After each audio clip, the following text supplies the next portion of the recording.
Gente amada do Senhor, nós que estamos aqui no templo, nós vamos continuar na série de sermões do culto vespertino de setembro, com esse tema muito complicado, trabalhoso, mas eu estou descobrindo que tem sido esquecido.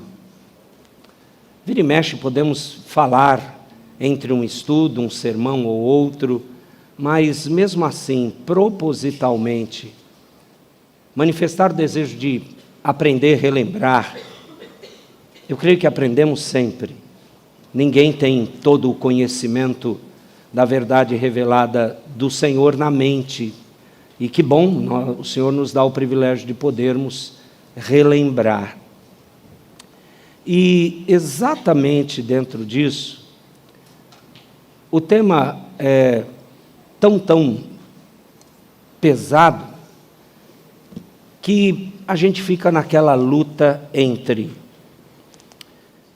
apenas a curiosidade de saber sobre o fim dos tempos ou definitivamente entender o ensino da palavra de Deus referente à volta do Senhor Jesus, referente ao dia do juízo final, referente a quando novos céus e nova terra virão sobre nós, quando a eternidade em definitivo chegar, quando aqueles que morreram em Cristo ressuscitarem primeiro, e se estivermos vivos naquele dia da volta do Senhor, vermos o Senhor aparecendo com grande poder e grande glória nos céus com seus anjos, e sermos, aqueles que estiverem vivos nessa ocasião, transformados imediatamente, claro, depois de vermos os mortos em Cristo ressuscitarem de todos os tempos e épocas.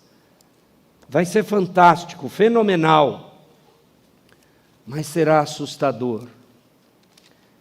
E o Senhor Jesus, Ele deixou isso claro naquilo que nós chamamos das suas pregações escatológicas, ou aquelas referentes às coisas dos fins dos tempos. E, portanto, ele deve ser ouvido, é a primeira fonte, fala dele e fala do final de tudo, final em termos, né? Porque a eternidade vai chegar. Se você é um crente normal, você tem anseios por imaginar como será novos céus e nova terra, a eternidade, a famosa frase, não mais chorar, nem choro nem ranger de dentes, toda lágrima ser enxugada.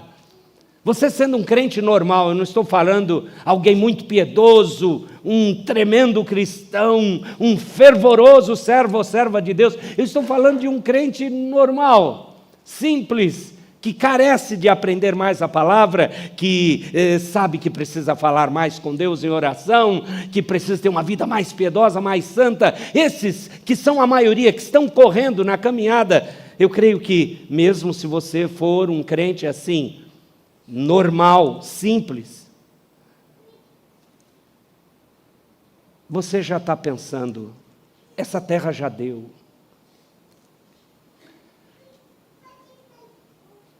Tem muita coisa errada. Pessoas estão desprezando o nosso Senhor. As mentiras estão sendo colocadas como verdade. Temos visto irmãos e irmãs nossos, ou pelo menos os chamamos assim, largando tudo que envolve os princípios da palavra. Talvez não seja essa a razão, talvez seja o sofrimento. Você já fez aquela oração, Senhor, eu não aguento mais, não deixe, não decrete, não determine, e alguns mais desesperados vão dizer, não permita que eu tenha que passar mais essa luta. Eu sei que é só lá que não haverá essa dor.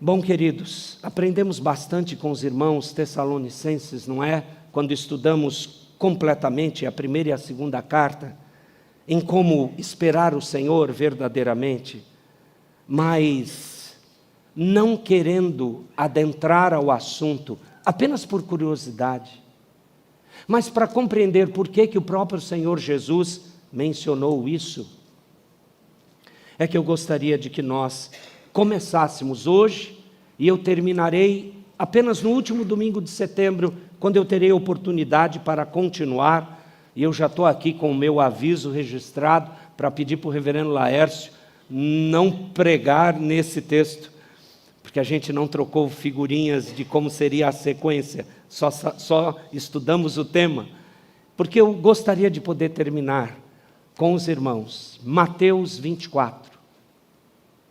Abra sua Bíblia nos 3 primeiros versos. Mateus 24. Como é denso e intenso, eu pedi para que os nossos irmãos da projeção pudessem colocar slides enquanto eu vou pregando, para tentar ajudar você, para que você compreenda a profundidade e mesmo dar um desconto aos discípulos, porque tudo começou aqui, nesse momento da semana final de vida do Senhor Jesus. Logo, logo ele iria ser entregue para morrer por nós. E os 3 primeiros versos de Mateus 24 nos dizem assim: tendo Jesus saído do templo, ia se retirando quando se aproximaram dele os seus discípulos para lhe mostrar as construções do templo.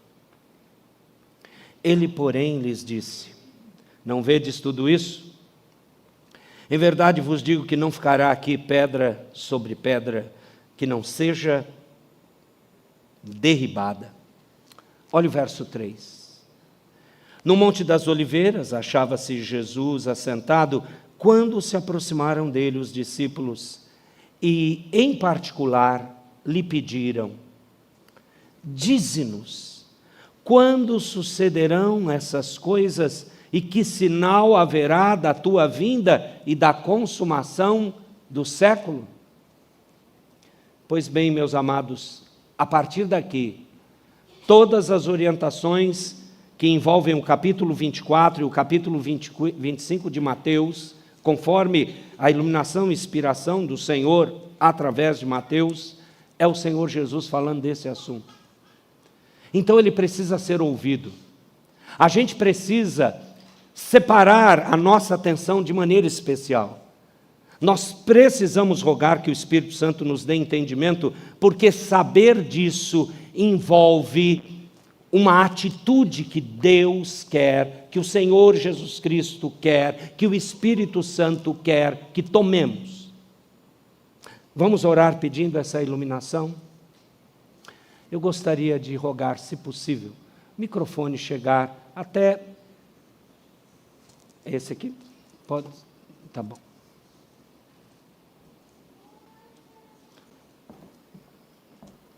Você ora por nós, Gilmar? Pede para Deus nos iluminar, por favor. Senhor Deus, eterno Pai, neste momento queremos agradecer-te até aqui, Senhor, por tudo que tens feito em nossas vidas. E desde já pedir a Ti, Senhor, que Tu venha falar conosco através do Teu Filho, que expor a Tua palavra aos nossos corações. Pois precisamos aprender mais de Ti, Senhor. Precisamos conhecer mais a Ti, Senhor. Usa o Teu servo como canal da Tua palavra, Senhor. É o que te pedimos no nome santo de Teu Filho Jesus, que vive para sempre. Amém. Amém. Obrigado.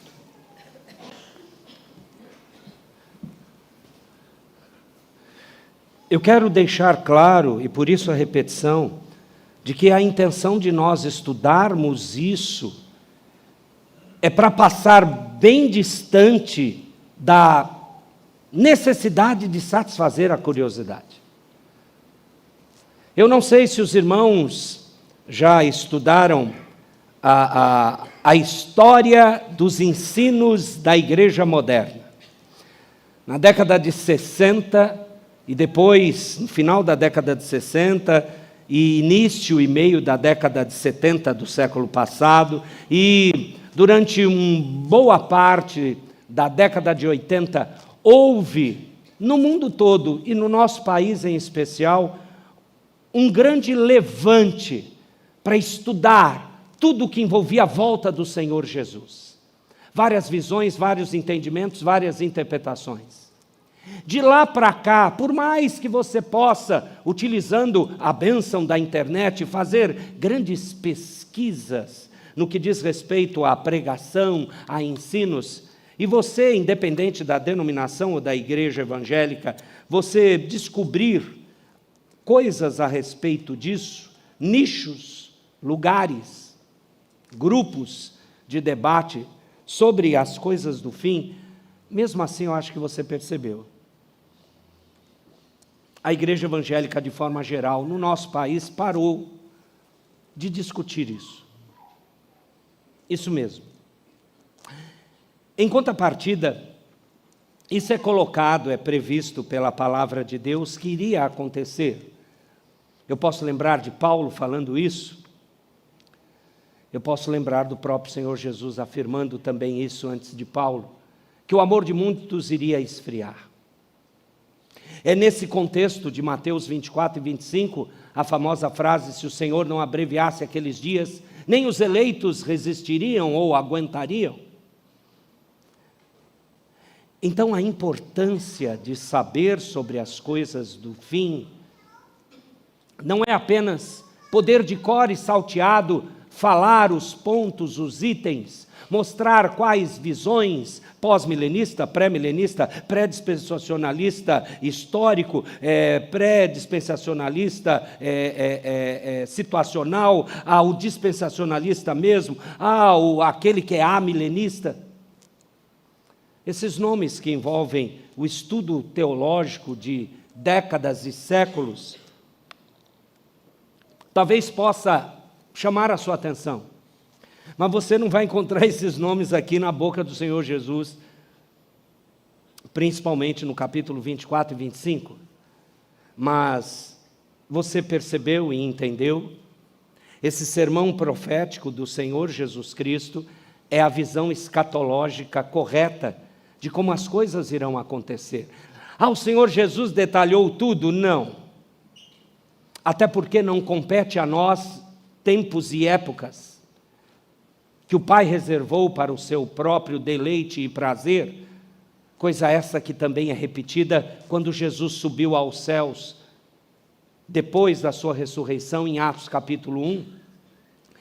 Mas é interessante você verificar quando que isso foi dito, a importância disso, a última semana do ministério do Senhor Jesus aqui na terra, e eles estavam exatamente em Jerusalém. Os fariseus estavam cada vez mais aumentando a perseguição ao Senhor Jesus, e isso apontava para aquilo que de fato aconteceu, a sua crucificação. E é exatamente nesses dois capítulos 24 e 25 que Jesus fala do juízo final, ele fala da sua glória. Esse sermão como um todo é profético. Ele está dizendo o que de fato aconteceria, e é uma resposta a essa pergunta que nós lemos no verso 3, dos discípulos. Dize-nos quando sucederão essas coisas, e que sinal haverá da tua vinda e da consumação do século. E isso por conta do que Jesus disse no verso de número 2. Ele olhou o templo, não vai ficar aqui pedra sobre pedra. A pergunta dos discípulos foi motivada por curiosidade? Eu creio que sim. Você também teria, e eu também. Mas o Senhor Jesus, e é isso que eu e vocês precisamos prestar muita atenção. O Senhor Jesus, quando abria a sua boca para ensinar, ele tinha um propósito e uma aplicação. E nós deveríamos entender esse propósito e essa aplicação para a nossa vida. E, portanto, quando você olha todo esse capítulo 24, e eu vou tentar envolver o capítulo 24 hoje e, numa próxima oportunidade, o capítulo 25. Quando você pega todo esse capítulo 24, você quer folhear na sua Bíblia ou no seu aplicativo, na projeção não vai dizer, mas são 51 versículos, é um capítulo pesado. Você tem aqui, juntamente com o capítulo 25, que são mais 46 versículos, você tem 5 partes do Senhor Jesus falando de escatologia, falando da sua vinda, falando do juízo final, falando do fim dos tempos. 5 partes. A primeira parte, veja, o princípio das dores. Dos versos 3 a 14, Jesus vai falar daquilo que nós acostumamos a chamar de princípio das dores. Ele vai aplicar isso. Depois, dos versos 15 a 28, ele vai falar que aquela Jerusalém ia ser tomada e o templo destruído, e ele emenda no mesmo assunto, falando da grande tribulação. Depois, na sequência de 29 a 31 de Mateus 24, ele vai falar exatamente da sua própria segunda vinda, a segunda vinda do Filho do Homem. E aí Jesus vai abrir um parênteses, ele vai parar de falar para aplicar aquilo. E ele aplica aquilo com parábolas escatológicas.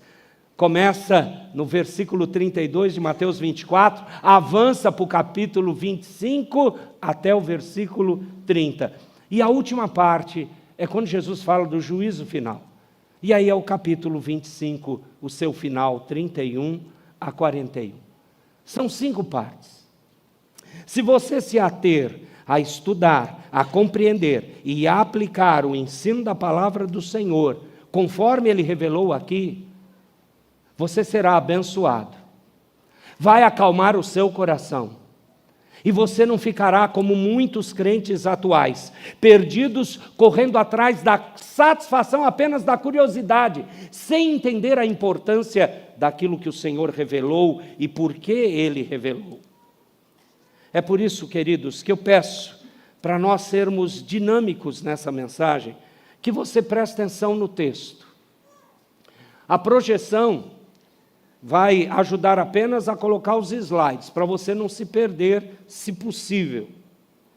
Mas eu quero que você olhe para o texto. O que o Senhor Jesus está colocando? Qual é o ensino que motivou, o objetivo que motivou o Senhor Jesus a ensinar sobre isso? Por que que nós hoje precisamos ouvir isso? Por que que nós estamos no atual momento desprezando isso?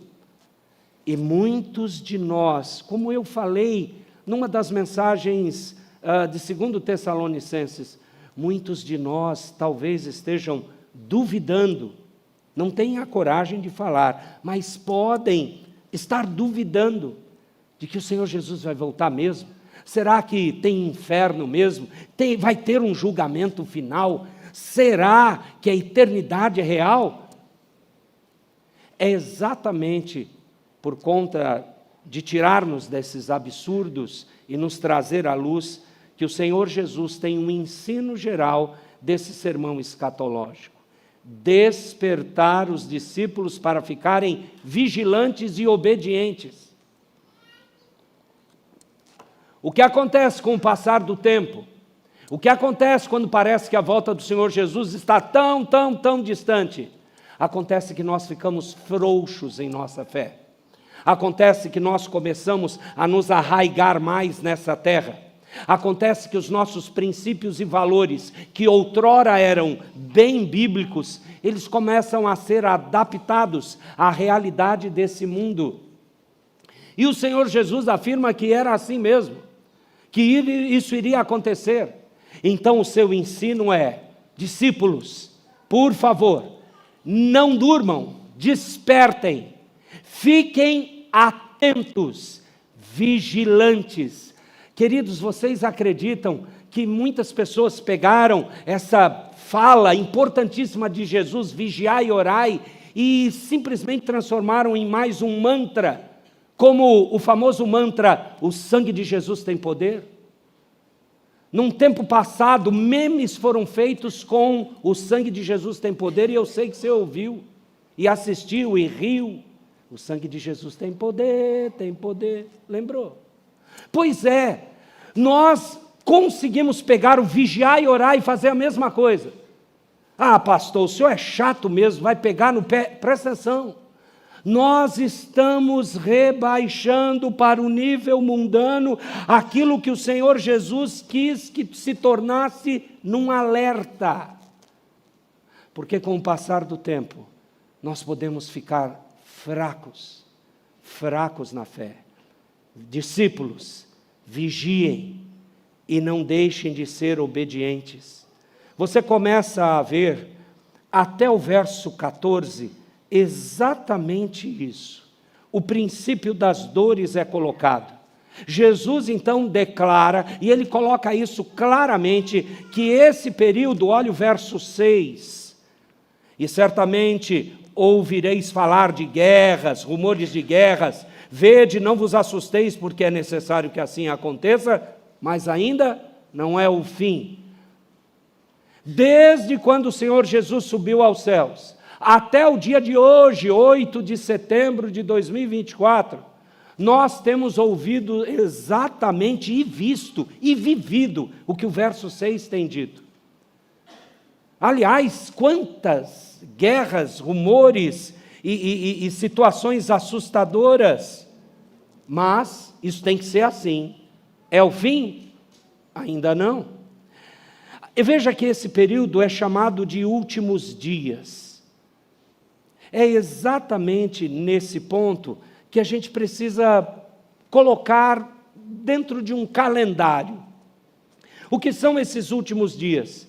Foi iniciado a partir da morte e da ressurreição do Senhor Jesus e, por consequência, o Pentecostes, a descida do Espírito Santo relatado em Atos dos Apóstolos. Ali iniciou os últimos dias, ali iniciou o fim dos tempos. Nós somos a geração dos fins dos tempos, e todos que vieram a partir da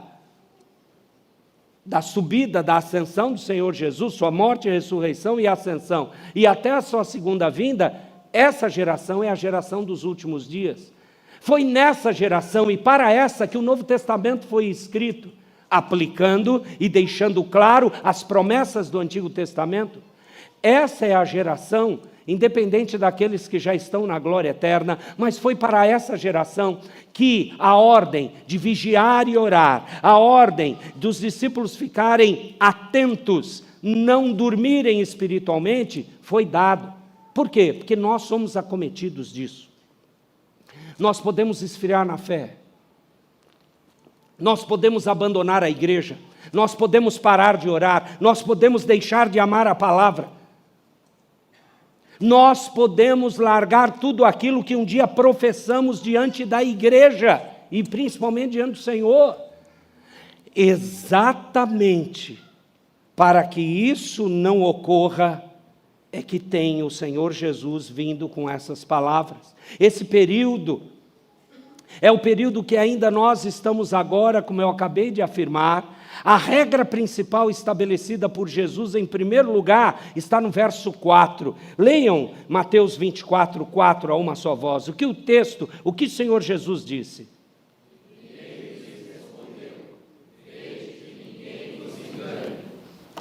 Tenha certeza que quando se dá uma ordem como essa, principalmente vinda da boca do Senhor e Salvador Jesus, é porque pessoas serão enganadas. O povo de Deus será enganado. Será enganado por falsos ensinos, por falsas igrejas, por falsos profetas, por falso cristianismo, por falsas verdades. O Senhor Jesus coloca como principal isso: ninguém vos engane.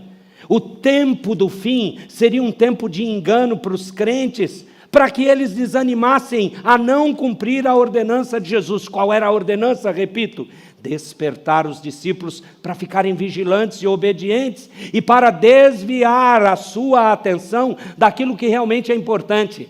Amados irmãos do primeiro século, do quarto século, do século XVI, ou do século XX, ou do nosso atual século XXI, crentes estão sendo cada vez mais atacados espiritualmente, porque a nossa luta não é contra carne e sangue, lembra disso? É contra principados e potestades. Nós estamos sofrendo todo esse ataque, todos os crentes desse período até hoje, para nos desviarmos da fé. Satanás não ganha apenas ensinando besteiras, preparando ciladas para as pessoas caírem no pecado, mas o ganho de Satanás é quando nós que nos afirmamos crentes convertidos, começamos a baixar, a jogar no ralo, no nível mais baixo possível, a nossa fé e comunhão com Deus, e a desejar, sem medo, passar por cima da vontade de Deus para estabelecer a sua, sem nenhum arrependimento, ou ainda questionando, mas fazer isso não é minha vontade, não é o meu desejo, mas é a vontade do Senhor. E é tão simples de derrubar isso, seu coração é desesperadamente... Jeremias 17, 9, quem conhece? Jeremias 17, 10 diz que é o Senhor. Nós conseguimos ver que a nossa natureza, não há nenhum justo sequer, não há quem entenda, não há quem busque a Deus. Paulo relembra o Antigo Testamento em Romanos 3, afirmando isso. Que nós estamos mortos em delitos e pecados e só Ele para nos dar vida, Efésios 2, 1. Portanto, o engano, o equívoco está ao nosso lado. E semelhante a Caim, ouvimos de Deus, o pecado jaz à porta. Cumpre a ti dominá-lo. E nós temos o poder do alto, do Espírito Santo de Deus para isso. Esse período, então, é um período que estamos vivendo hoje, é de atenção. Como está a sua vida espiritual? Eu não quero saber, e você não deveria se preocupar, se todos os seus projetos pessoais e particulares estão em bom andamento. Você deveria se preocupar comigo como seu pastor. Pastor, o senhor está firme na fé? O senhor realmente busca o Senhor? Não adianta eu vir aqui, talvez, demonstrando qualquer coisa que esse mundo elogia, e você falar, o pastor está bem. Você olha os seus irmãos ao redor, você pode ver sucessos de várias áreas na vida dele, mas isso não é importante se ele não estiver, se ela não estiver caminhando para passo, junto com o Senhor Jesus. A nossa igreja é uma igreja abençoada. Quando vamos saber avaliar isso? Estamos vigilantes, estamos preparados para Jesus voltar, se for no final desse dia. Se ele ainda vai demorar mais um século, estamos preparando crentes para serem maratonistas e não velocistas. O velocista tem que correr em menos de 10 segundos e acaba o fôlego, é um sprint e pronto. Agora, o maratonista tem resistência. Nossa igreja produz crentes de resistência ou abandonadores da fé? Esse é o ponto central de toda essa questão escatológica. Amados, eu quero passar brevemente sobre como Jesus fala desse período. Olhe o verso 5 e o verso 11. Porque virão muitos em meu nome, dizendo, eu sou o Cristo, e... Percebeu? Vão enganar. Eu gosto da interpretação de que Jesus aqui não está falando apenas ele se aparecendo, e aí você vai lembrar de algum brasileiro que diz que é Jesus, está lembrando dele? Não estou falando dessa brincadeira sem graça. Não, eu estou falando de ideias, ensinos, grupos, pessoas, igrejas, que estão dizendo, nós aqui somos de Cristo. Jesus afirma no final, enganarão a muitos. Olha o verso 11, levantar-se-ão muitos falsos profetas e, de novo, você percebeu? Não é perseguição presbiteriana, porque somos calvinistas reformados, numa batalha cruel, numa nova cruzada contra o imperialismo arminianista. É muito mais do que isso. Nós estamos dizendo, aliás, o Senhor Jesus está dizendo que enganos aconteceriam no meio do povo de Deus, em qualquer igreja e em qualquer denominação. E, resultado, pessoas serão enganadas. O aviso é para tentar diminuir esses enganadores, os enganados. Mas alguns serão. Sabe qual é o sinal principal que eu estou sendo enganado? É quando eu nivelo por baixo a minha comunhão com Deus. Quando eu acho, e é sério, pensa na nossa igreja, eu venho domingo de manhã e não venho à noite. Isso é sinal. Que é isso, pastor? Não tem nada a ver, minha espiritualidade está top. Eu queria questionar isso olhando nos seus olhos. Olha, a minha vida é agitada, Deus me abençoou com um emprego que eu trabalho quase 24 horas por dia, é por isso que eu não consigo fazer culto doméstico, pastor, mas eu sou crente, eu faço parte da UPH, da SAF, do ECC, daquilo outro, eu dou aula, eu voo, eu faço tudo. E você não consegue entender que a sua espiritualidade pode ser só para os outros verem? É palha. Um jovem me falou isso, que Deus mostrou para ele, e eu nunca mais esqueci aquela frase, desde que esse jovem me disse. Deus mostrou para ele que a vida toda dele era de palha, e eu disse, aleluia! E agora o que você vai fazer? Essa é a grande pergunta que esse jovem, que essa pessoa, que talvez você precisa responder. Foi revelado como está o seu coração, porque Jesus está dizendo que essa nossa época será também uma época de engano, desde a primeira vinda de Jesus até hoje. Dê uma olhada comigo, o verso 6 ainda fala, e certamente ouvireis falar das guerras, rumores de guerras, mencionei isso, conflitos internacionais, desde Cristo até hoje. Olha o verso 7, porquanto se levantarão nação contra nação, reino contra reino, haverá fomes, terremotos em vários lugares. A gente tem isso em grande quantidade registrado na história, desde Cristo até hoje. O que quer dizer isso? Quer dizer que o Senhor Jesus está voltando. Vamos pensar na última tragédia brasileira, o Rio Grande do Sul. Você ficou apavorado? Você orou, você ajudou, quem sabe? E aí? A mão do Senhor estava ali, sim. Eu lembro quando alguns anos atrás, uma famosa ponte nos Estados Unidos, e me falha a memória da cidade, mas eu sei que o pastor John Piper disse assim, quando caiu a ponte da cidade tal, e pessoas que estavam atravessando, centenas de carros, sucumbiram à queda daquela ponte de concreto, e você sabe que os americanos constroem muito bem, os estais, as vergas daquela ponte, os cabos romperam, e foi tudo abaixo. E ele pregou naquele mesmo domingo, parece que aconteceu na sexta ou no sábado, e no domingo ele pregou, Deus estava na destruição daquela ponte, onde centenas de pessoas morreram, e ele afirmou, sim, porque o Senhor é um Deus que comanda todas as coisas, Ele está conduzindo a história para esse fim. Olha o verso 9 e o verso 10, então sereis atribulados e vos matarão, sereis odiados de todas as nações por causa do meu nome, nesse tempo, muitos hão de se escandalizar, trair e odiar. Isso deveria nos deixar, se não assustados, em alerta. Preste bem atenção. Durante esse período que envolve o nosso, a igreja de Cristo é perseguida por causa da fidelidade ao Senhor Jesus, ao nome do Senhor Jesus. Há muito tempo a igreja é perseguida. Em toda a história do Novo Testamento até hoje a igreja é perseguida. E eu vou te dizer mais. Quando você tem censura prévia, e isso é perseguição, e não importa, aqui eu não estou importando se você está assistindo o jornal certo ou não, se você acha que coisa absurda, retirarem uma rede social, você precisa avaliar como foi isso.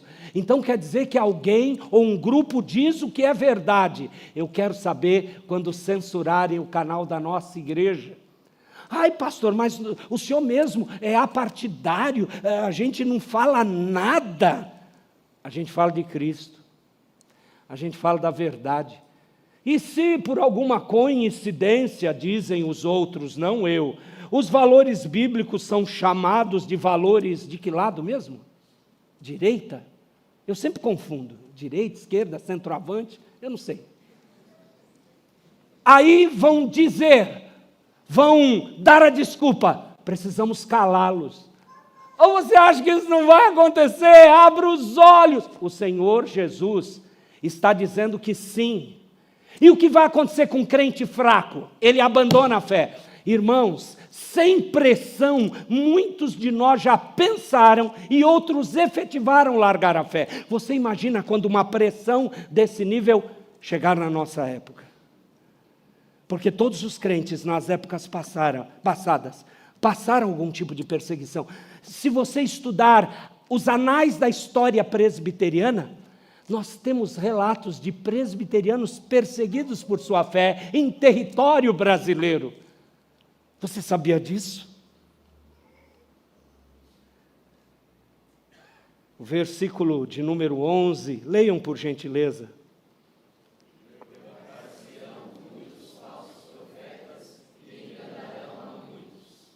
Surgimento de heresias dentro da comunidade dos discípulos. A gente não tem que menosprezar esse poder.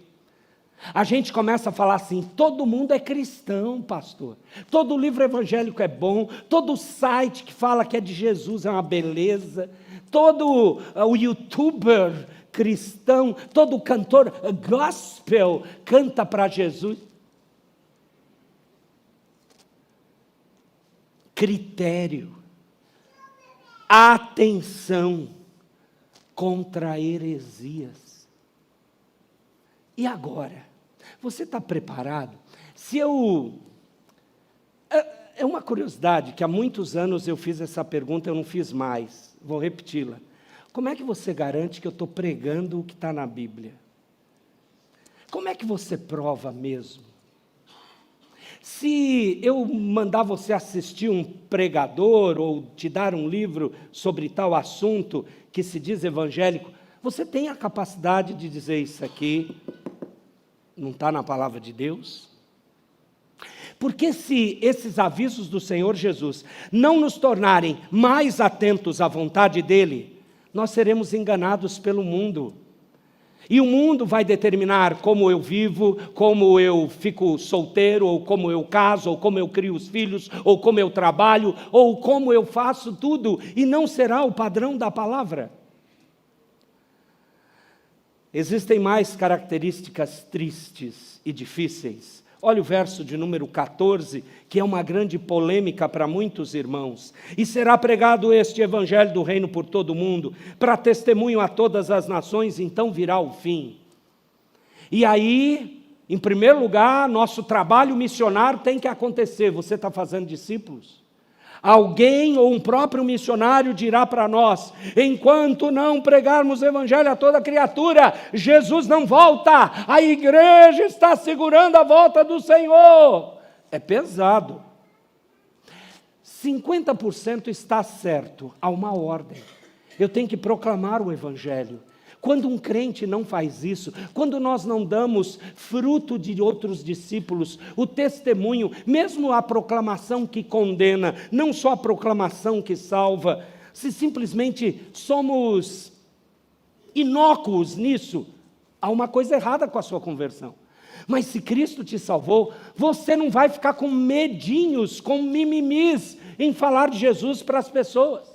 E olha que somos muito sábios, temos muitas estratégias, discipulados, estrutura da igreja, nós temos toda uma ação para fazermos isso, treinamentos, capacitações, enfim. Não pode existir, principalmente numa igreja como a nossa, pessoas que dizem, mas eu não sei nada disso. Sim, você sabe, Jesus te salvou? Sim, como Ele te salvou? E você vai contar a sua história de conversão, ou do aprendizado da palavra, que quebrou o seu coração. E quando você contar isso para alguém, você vai pôr no centro dessa ação sobrenatural sobre sua vida, um nome. O nome que está acima de todo nome. Que nome é esse? Você está discipulando. Você está proclamando o evangelho. Por isso que é impossível um crente verdadeiro não sentir comichão, não ser impulsionado pelo Espírito para pregar. Se ele é um crente, ele vai querer. Por isso que 50%, aquele alerta que eu acabei de falar, está certo. Mas os outros 50% não é isso que Jesus fala. O movimento missionário aumenta, isso é verdade. Isso significa que o Evangelho iria ser pregado por todas as nações, começando de Jesus até hoje, do tempo de Cristo até hoje. Porém, é necessário a gente fazer uma pergunta: o que isso quer dizer? O que quer dizer como testemunho para todas as nações? Porque a ideia, amados, parece ser a de que o Evangelho será para todas as nações uma testemunha que convida a uma decisão. Não está implicado aqui que cada membro de cada nação ouvirá o Evangelho, mas antes que o Evangelho se tornará uma parte de vida de cada nação, de modo tal que não possa ser ignorado. Isso tem que ser a nossa prioridade. Eu aprendi com os irmãos da transmissão, como o nosso irmão Mateus Freitas, que está hoje lá de plantão na transmissão, que cada tela plugada ao vivo, quantos nós temos agora? Você consegue ver? Quanto? Tem 35 pessoas online, além do povo que está aqui. Então significa que cada ligação pode ter 2 ou 3 pessoas, não é? Como eles são otimistas, eles colocam: pastor, a gente pensa em 4 ou 5. Então, se tem mais 30 links, multiplica 30 vezes 5. 150 pessoas, além dos que estão aqui. Olha, o Evangelho está chegando lá. Se alguma dessas pessoas está num outro país, o Evangelho está chegando lá. Fica guardado em nuvem lá no YouTube. Alguém vai acessar amanhã ou depois. Alguém está procurando uma igreja e esbarra lá. Esbarra no Instagram ou nessas outras coisas. Há uma posição do Evangelho ali? É exatamente isso. O Evangelho deveria despertar fé, mas se ele for rejeitado, ele vai testificar contra aqueles que o rejeitaram.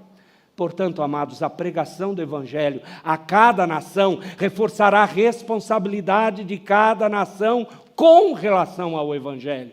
Portanto, a pregação do Evangelho, essa era missionária por excelência, é o período que nós estamos vivendo, entre a primeira e a segunda vinda do Senhor Jesus. Então, vamos lá, esse sinal do verso 14 é um sinal tanto para o passado como para o futuro.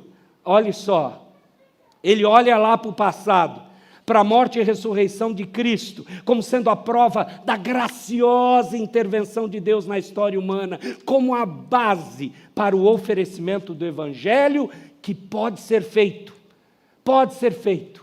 Agora, Satanás está limitado ou amarrado, como Jesus falou e Marcos registrou. Ele entrou na casa do valente, ele amarrou o valente para roubarmos os seus bens. As almas se convertem. É isso que está acontecendo, é o período do Evangelho. Esse sinal também olha para o futuro. Então virá o fim, diz o verso 14 no seu final. Mas é importante, amados, nós lembrarmos que esse sinal não nos autoriza a marcar uma data precisa para a segunda volta do Senhor Jesus. Nós temos que evangelizar mais. Nós não estamos às portas de um encontro de casais, nós estamos com mais de 40, 41 casais que vão lá. E segundo a liderança do ECC, esse ano, ao longo de 25 anos que tem o ECC, nunca aconteceu de nós termos praticamente a metade, ou um pouquinho mais da metade, de pessoas não crentes, que não estão ligadas a igreja nenhuma, e estão indo no encontro. Isso é só a ponta do iceberg. Dê uma olhada no trabalho da classe integração. Quantos discipulados estão sendo produzidos? Veja os seus discipulados particulares. É esse movimento, quando as sociedades se reúnem para fazer trabalhos em prol de reunir mais pessoas não crentes para mostrar o Evangelho. Isso tudo O trabalho com as mulheres, o congresso de mulheres, você vai pensar, é só o clube da Luluzinha, deixa de ser machista. Não é não. São mulheres que vão ser evangelizadas, mulheres que estão perdidas, sem rumo, e o Senhor usará as nossas mulheres para ensiná-las na palavra. Isso é evangelho proclamado. Eu sei que dá muito trabalho, cansa, envolve o bendito dinheiro, eu sei. Mas nós fomos chamados para o quê? Nós fazemos isso para determinar a data da volta do Senhor Jesus? Não, presta atenção. Quem pode estar certo de quando o Evangelho terá sido pregado como testemunho para todas as nações? Deixa eu te fazer outra pergunta. Em quantas línguas, dialetos, a Bíblia ou partes da Bíblia terão de ser traduzidas antes que esse alvo seja alcançado? Não sei, você sabe? Eu não sei. Quantos membros de uma nação têm que ser evangelizados antes que se possa dizer que o Evangelho seja um testemunho para essa nação? Aliás, eu tenho uma última pergunta. O que de fato constitui uma nação que Jesus disse? Percebe? A gente não sabe. A questão é que temos humildemente de admitir que somente Deus poderá saber quando esse sinal tiver sido totalmente cumprido. Enquanto isso, essa é a ordem. Esse é o posicionamento, é a determinação do Senhor Jesus. Enquanto isso, a igreja deve continuar a proclamar fielmente o Evangelho por todo o mundo, não para agradar pessoas, não para fazer mais um clubinho, não um gueto evangélico, não somos um grupo de Amish aqui no Brasil, não somos um monastério. Nós somos a agência de salvação do reino, nós proclamamos a sua vida. Enquanto você está aqui vivo, redimido, você tem que testemunhar e proclamar. Você foi salvo para isso, não para nenhuma outra coisa. Sua vida profissional, sua vida conjugal, sua vida de lazer, tudo proclama desse Evangelho. Por quê? Porque nós precisamos cumprir o versículo 14, deixar a data certa nas mãos do Senhor. Posso resumir esses 14 versos? Eu quero que você leia o verso 4. O que disse mesmo?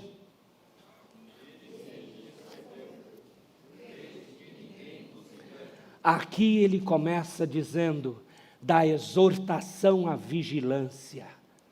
Que ninguém engane vocês até eu voltar. Verso 6 até o verso 8. Leiam, por favor.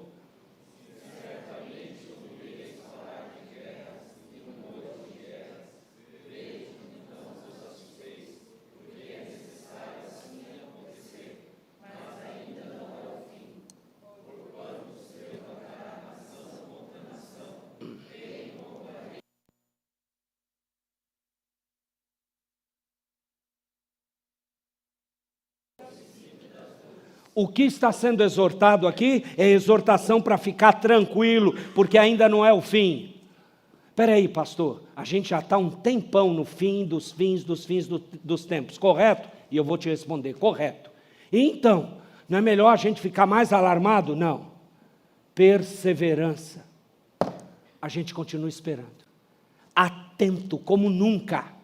Mais atento que os irmãos do primeiro século, mais preparados que os irmãos da reforma do século XVI, mais antenados do que os queridos irmãos do século XIX ou XX. E se um século futuro virá e nós passarmos para debaixo da terra, ou como eu quero ser cremado logo, para ninguém visitar túmulo, que é meio complicado isso, gasta um dinheiro, gente. É terrível. Gasta um dinheiro, crema logo. Cadê pastor Nelson? As cinzas foram espalhadas nos mares catarinenses. Pronto. E eu não vou saber se a minha família vai fazer isso mesmo, então aquela urninha vai ficar guardada do lado da minha esposa. Para com isso.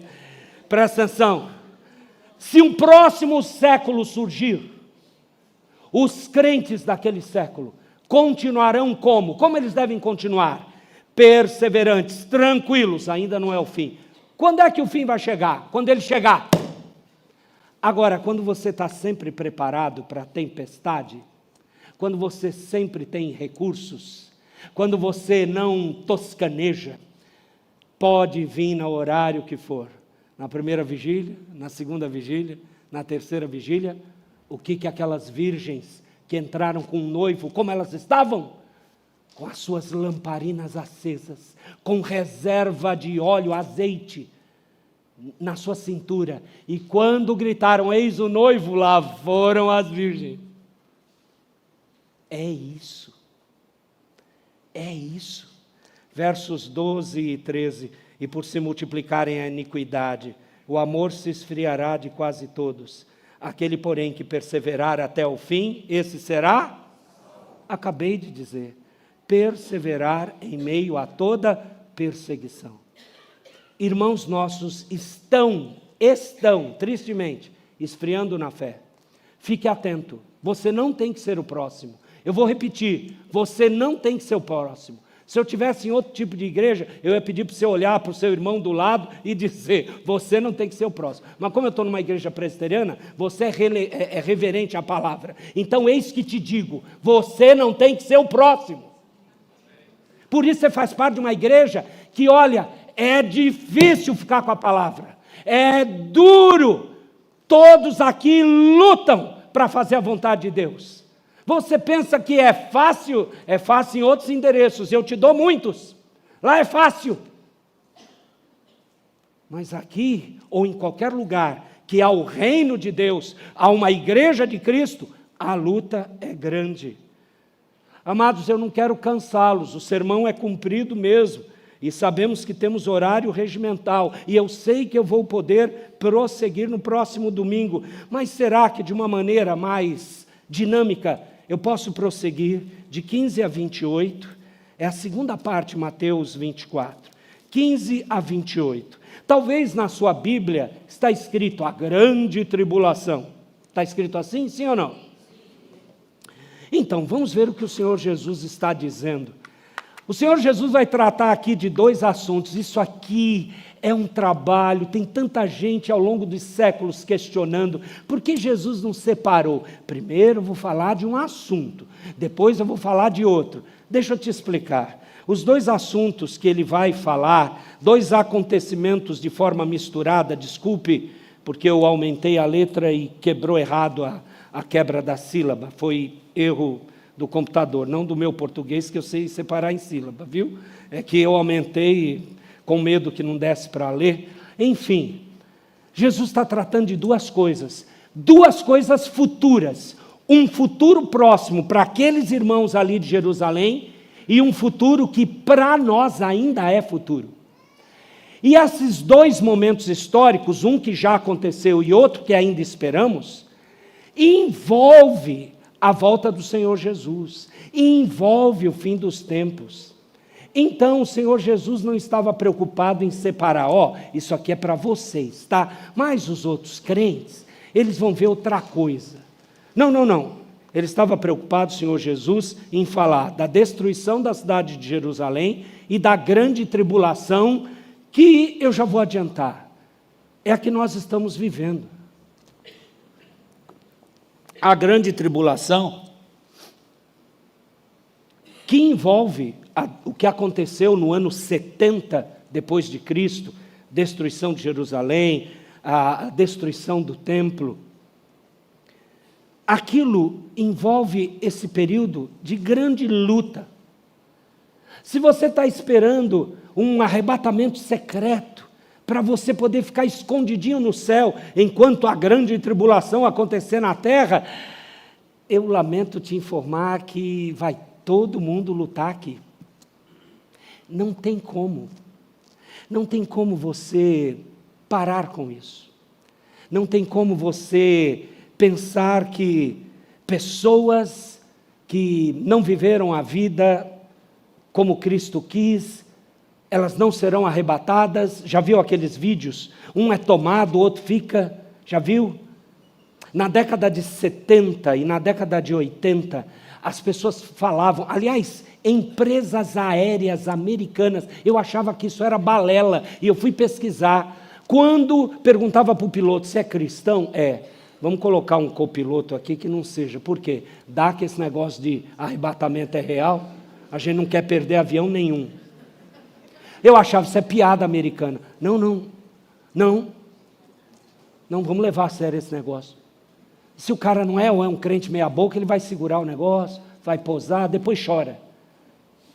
Queridos, aí depois só, como é que é aquela série, Deixados para Trás? Você já assistiu aquilo? Vai perder seu tempo em outro lugar. Meu Deus, leia a Bíblia, leia a Bíblia. A ideia é a seguinte, vai ter um arrebatamento para fugir da grande tribulação. E aí os crentes picaretas ficarão. Aí todo mundo vai lembrar que tem crente picareta, né? Se a coisa for assim, né? E aí só quem morrer por Cristo é que vai ser salvo. Então me diz uma coisa, a obra de Cristo não é suficiente? Depois, meros mortais, picaretas na fé, terão que morrer para aí Jesus recebê-los.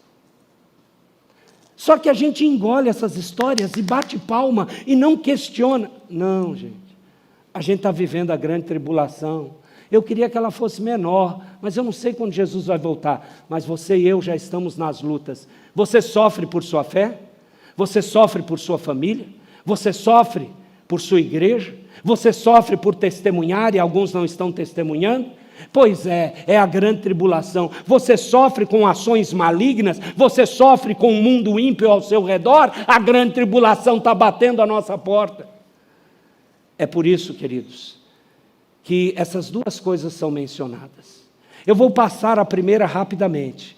O Senhor Jesus estava preparando aqueles irmãos para a destruição de Jerusalém. Na verdade, ele falou isso em Mateus 23, e depois ele volta a esse assunto em Mateus 24. Em Mateus 23, ele diz, essa presente geração. E isso chama a nossa atenção, porque aconteceu uma destruição de Jerusalém. Em Mateus 23, você encontra, no próximo slide, em Mateus 23, você encontra de 37 a 39 essa frase, Jesus falando, a casa vos ficará deserta. E aqui envolve o templo, e aqui envolve a cidade de Jerusalém. Então o Senhor Jesus estava ali afirmando e aplicando o que Daniel, no capítulo 9, no capítulo 11, no capítulo 12, afirma. O abominável da desolação.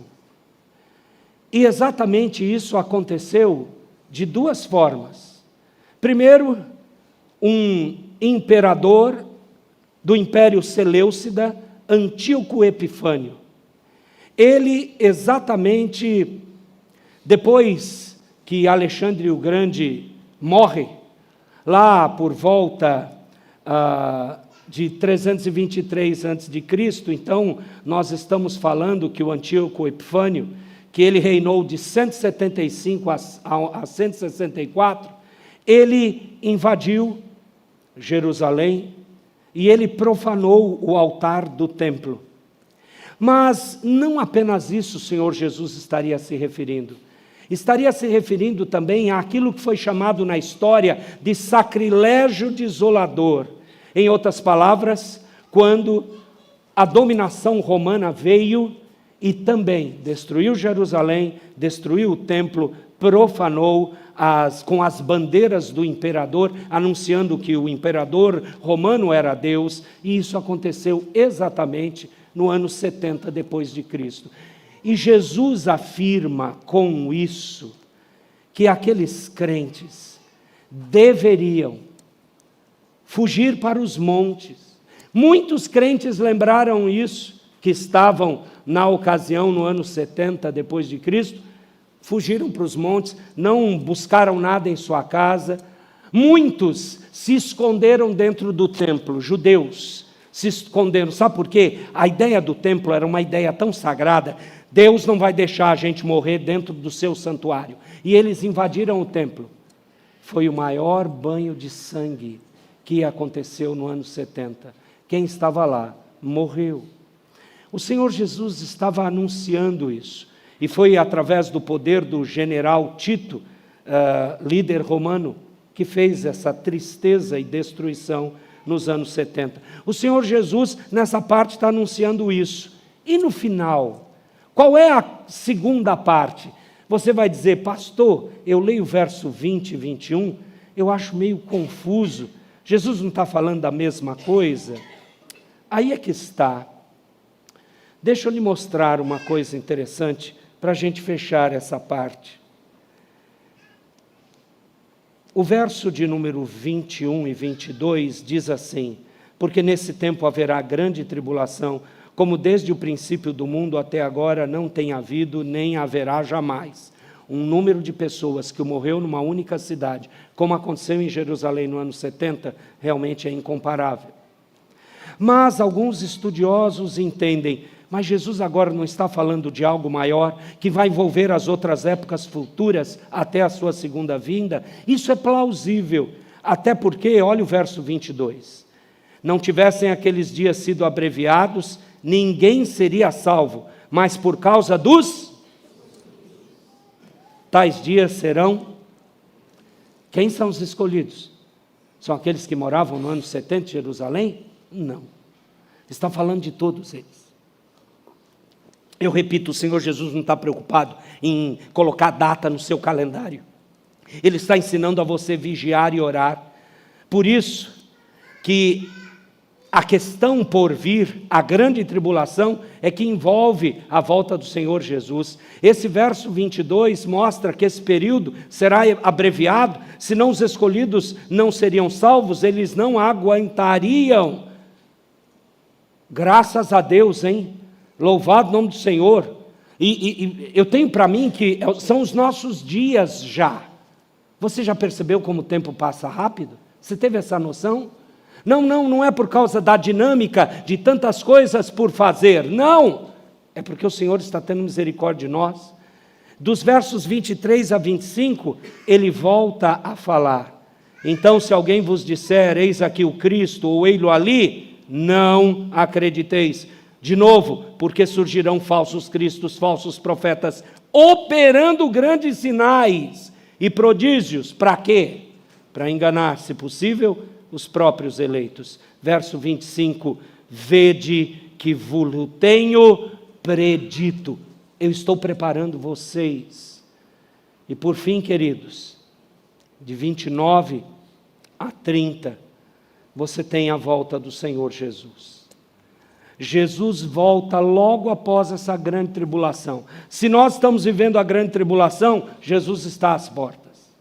Ele vai voltar. É a mesma referência em Lucas 21.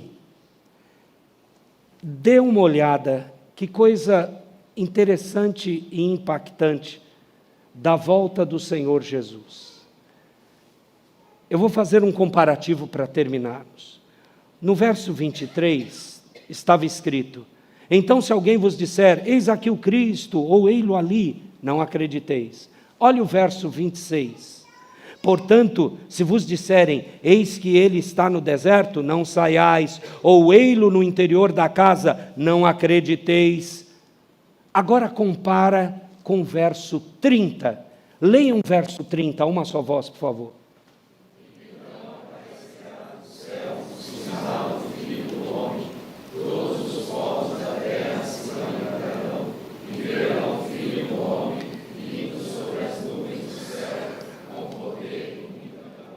Primeiro, o sinal é claro, vai aparecer no céu. Todas as nações, todos os povos da terra verão isso, lamentarão. Quem vai lamentar? Aqueles não salvos, aqueles que se diziam crentes e não vigiaram nem oraram. E verão o Filho do Homem vindo sobre as nuvens do céu. Como? Com poder e grande glória. Aqui acabou a graça. Não é graça de rir, é a graça salvadora. Não tem como ter salvação depois. Não vai adiantar, agora eu estou vendo Jesus, Senhor, eu me arrependo daquele pecado lá, de ter abandonado as coisas do Senhor. Ah, Senhor, eu me arrependo de não ter ouvido o Evangelho. Agora eu creio. Esse Cristo que volta é o juiz, não é mais o Salvador. O Salvador veio e continua a derramar das suas graças salvadoras até esse dia. E nesse dia, vem o julgador, vem o rei, Ele vem dizer: eu estou tomando posse daquilo que sempre foi meu. Ele vem prestar contas, chamar-nos para prestar contas. Meus irmãos, o que tudo isso que vimos nos diz, em nome de Jesus: discípulos, despertem, vigiem, não deixe por menos que nessa noite você saia daqui questionando a sua caminhada com o Senhor. Um crente verdadeiro não é aquele crente que diz que está tudo bem, é o crente que é beneficiado com o benefício da dúvida. Eu preciso me reexaminar. Eu preciso ter uma comunhão melhor com a igreja, com o povo de Deus. Eu preciso testemunhar de Cristo. Coloquemo-nos em pé, meus amados. Feche os seus olhos, por favor. Senhor nosso Deus, sempre que terminamos o culto, nós rogamos que o Senhor nos abençoe. E depois de olharmos, Senhor, o texto da Tua palavra de Mateus 24, nós queremos pedir: dá vigilância aos nossos olhos, atenção aos nossos ouvidos, dá clareza aos nossos pensamentos, para nós não cometermos o erro de fazermos o que o mundo faz, desprezando Tua vontade e o Teu querer. Quebranta-nos quando não conseguimos fazer isso, porque estamos muito envolvidos com essa terra. Mostra-nos que não somos daqui, que o nosso lar é celestial, que o Senhor está voltando para resgatar o seu povo, que nós somos peregrinos e forasteiros.